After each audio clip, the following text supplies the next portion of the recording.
So here is the Evoque Etron Plus. So it's a 2025 model. We had a customer come to us from Belleville, going through all the questions of what he needed, how much he weighs, his distance to work. We did a custom battery on this one. We took an Evoque 72 volt, actually it's an 84, 60 amp hour, and totally modified to get it to fit in his bike. But we had an 84 volt battery, so Mike reprogrammed the bike. Now these normally should do about 50 kilometers unlimited.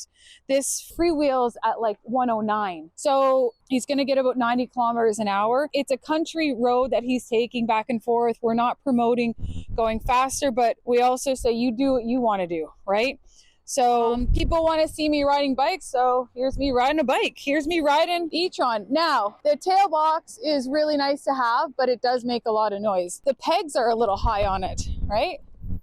Woo! Oh yeah! Okay.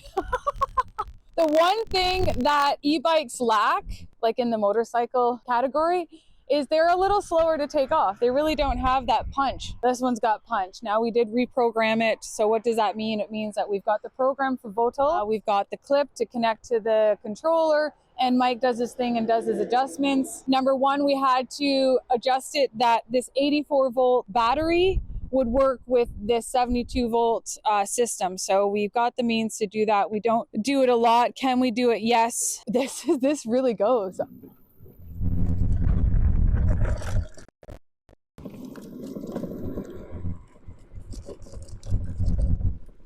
It's so fast, Dasha won't even chase me on it. Shout out to Larry. Thank you very much for choosing Ride the Wind. And your bike's here ready for you tomorrow. So I like it.